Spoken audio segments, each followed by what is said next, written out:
patria o muerte.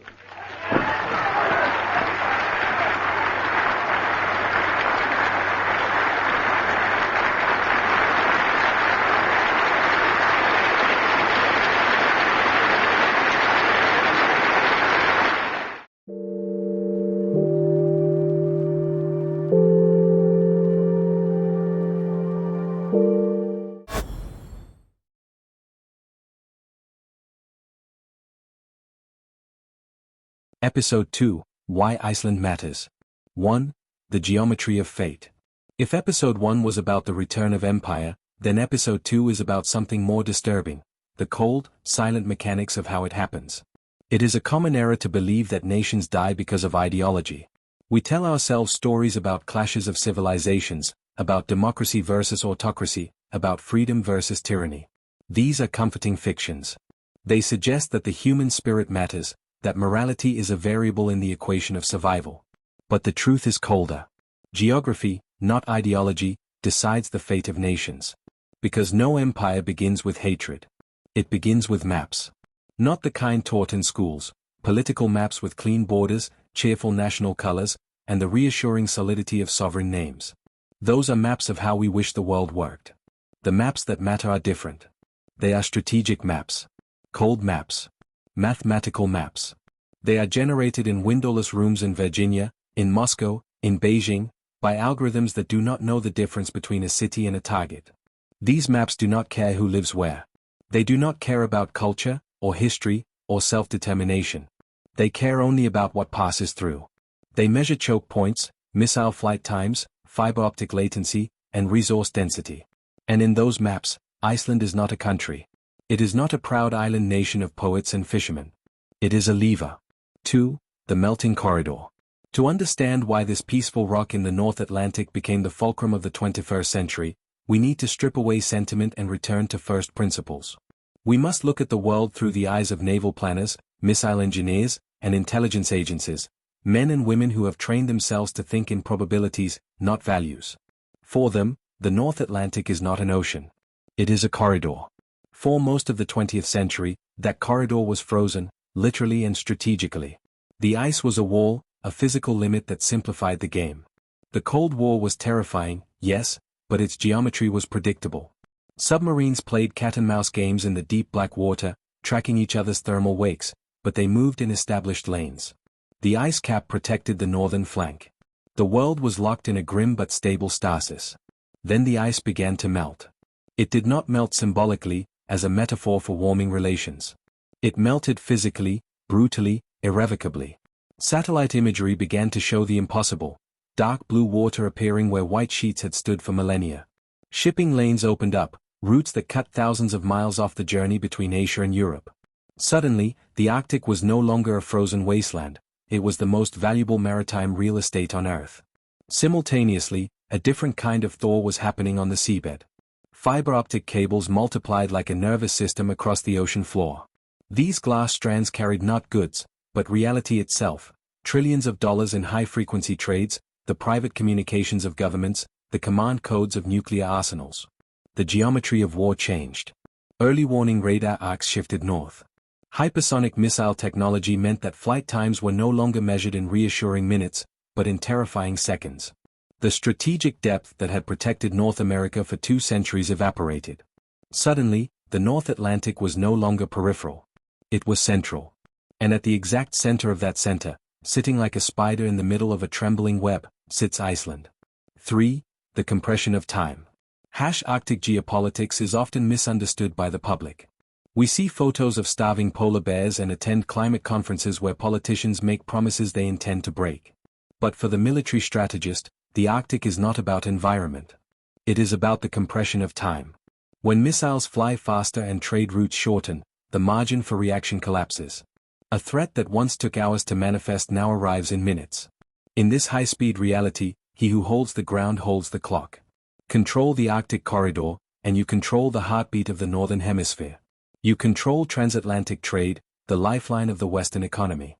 You control NATO reinforcement timelines, determining whether Europe can be saved or merely avenged. You control submarine choke points, the invisible gates that allow, or deny, nuclear stealth. You control space-to-ground communication relays, the eyes and ears of modern warfare.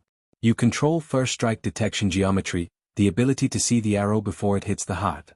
Iceland anchors all of it.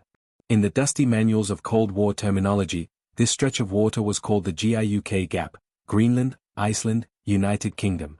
It was the bottleneck, the maritime gate through which Soviet submarines had to pass to reach the open Atlantic and threaten the American coast.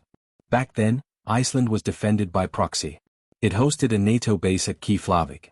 There were agreements, handshakes, understandings. The United States didn't need to own Iceland, it just needed to know that Iceland was on the team.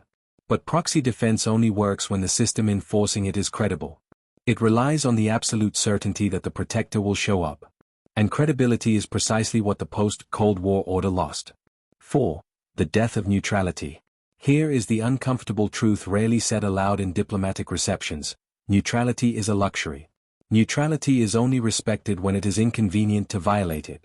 When the cost of invasion outweighs the benefit, empires are happy to let small nations wave their flags and declare themselves neutral. But once it becomes convenient, once the strategic necessity outweighs the diplomatic fallout, neutrality becomes temporary. Iceland has no army capable of defending itself. It has no navy to patrol its waters against a superpower. It has no nuclear deterrent to make a predator think twice. It has no strategic depth, there is nowhere to retreat to. Its security is not a fact. It is an assumption. And assumptions are dangerous things in a world of returning empires. From the American strategic perspective, viewed from the windowless briefing rooms of the Pentagon, Iceland represents a paradox that keeps admirals awake at night. It is too important to be left alone. And too small to defend itself. This is where the logic of the Trump era, often dismissed by elites as crude, ignorant, or chaotic, reveals its internal, terrifying coherence. Trump did not see nations as moral entities with souls and rights. He saw them as assets, liabilities, or risks. And Iceland was a risk. 5. The nightmare of the research station. Military strategy is not about intent. It is irrelevant whether Russia says it wants peace. It is irrelevant whether China claims its rise is peaceful. Strategy is about capability plus opportunity. Washington looked at the board and saw two nightmares unfolding in slow motion. The Russian nightmare: Russia had already demonstrated in Crimea and Georgia that it was willing to seize strategic positions under the cover of ambiguity. Little green men. Unmarked convoys. A lightning strike before the West could finish drafting a sanction. The Chinese nightmare: China was subtler. It preferred the long game. It didn't send tanks, it sent contracts. Investment. Infrastructure. Dual-use facilities. In both cases, the United States faced the same scenario, not a dramatic, cinematic invasion with paratroopers darkening the sky, but a fait accompli. It starts with a scientific research station on a remote Icelandic coast. Then a commercial deep-water port to handle the new Arctic shipping. Then a telecommunications partnership to upgrade the island's internet. It is all legal. It is all civilian. It is all reversible, until the day it isn't. Until the day the researchers put on uniforms, the commercial port hosts a destroyer, and the telecom network goes dark to US traffic. By the time the flag appears, it is already too late. This is the logic behind preemption. And preemption is always framed, by those who plan it, as restraint. The briefing papers do not use words like conquest. They use words like stabilization. If the United States annexes Iceland, the argument goes, it prevents a future crisis. It removes the temptation for Russia or China. It stabilizes the North Atlantic. It removes ambiguity. It is not conquest. It is management. 6. The American pessimism. The Trump doctrine never asked whether something should be done. That is a moral question, and morality had left the building. It asked only whether it would be done by someone else if left undone. And once that question is accepted, morality collapses into arithmetic. What makes this moment historically unique is not American aggression. The US has been aggressive before. What is new is American pessimism. For the first time since World War II, the United States was planning not for dominance, but for denial. Deny Russia access. Deny China position. Deny rivals leverage. This is not the mindset of a confident hegemon striding across the world stage. It is the mindset of an empire that senses its own limits, an empire watching the sun dip lower on the horizon, realizing it can no longer hold everything, so it must hold what matters. Meanwhile, in Moscow, they watched. And then came the statement. It was not a threat pounded on a podium with a shoe. It was not a warning delivered via hotline. It was a smile. At a routine press conference in Moscow, a Russian Foreign Ministry spokesperson was asked a bland question about increasing Arctic activity by NATO. The room was bored. The journalists were checking their phones. The spokesperson looked up, adjusted his glasses, and gave an answer that was casual, almost sleepy. The Russian Federation recognizes the growing international interest in Arctic research and logistics. We support all nations' rights to pursue peaceful development in the region, including the People's Republic of China. He did not mention Iceland. None was needed. Global power speaks in implication now, not declaration. The message was unmistakable, and it chilled every analyst who heard it. We see the board. We know Iceland is in play. And we are inviting Beijing to the game. China, for its part, said nothing. Which was worse. Silence is China's preferred way of announcing inevitability. Within months of that press conference, Chinese state-linked firms began expressing polite interest in undersea infrastructure projects in the North Atlantic. Research partnerships. Data hubs. Satellite ground stations. All legal. All civilian. All deadly. 7. The end of the fantasy. At this point, Iceland's sovereignty became theoretical. It existed on paper, in the polite fiction of the United Nations, but in strategic reality, it had evaporated. And this is the pattern repeating across the world, a fractal fracturing of the old order. Ukraine. Taiwan. The South China Sea. Venezuela. These are the places where sovereignty collides with relevance. The post-Cold War fantasy was that relevance could be decoupled from power. That you could be a small, important state and be safe. That law could substitute for force. Iceland disproves that fantasy. Because no one in these high-level meetings is asking what Iceland wants. No one is polling the Reykjavik populace. They are asking who can afford to let someone else have it. World politics is no longer about choice. It is about constraint. And the terrifying implication is this. If Iceland, white, European, democratic, NATO-aligned Iceland, cannot remain sovereign, who can? The classified memo that triggered this entire chain of events ended with a probability chart. It was a cold, graphic representation of the future. Scenario A, US preemptive control. Stability, high. Backlash, high. Scenario B, Russian or Chinese incremental access. Stability, medium. Result, delayed crisis. Scenario C, continued multilateral ambiguity. Stability, low. Probability of sudden escalation, high. The recommendation was clear. History, it seems, had narrowed the options down to one.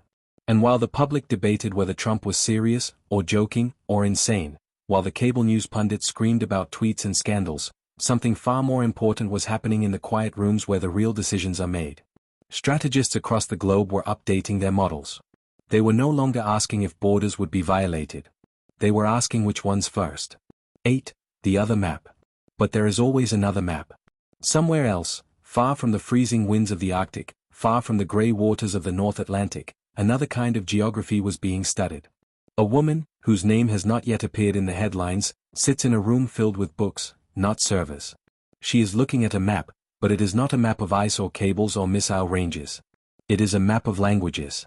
It is a map of trade routes that are centuries old. It is a map of continents that were once linked not by force, but by navigation. She is tracing the ghost of a different solution to the same problem. A solution that does not rely on seizing a single island to choke a corridor. Her finger traces a line from Brazil to Angola. From Angola to Portugal. From Portugal to Cape Verde. She sees a way to reassemble half the world.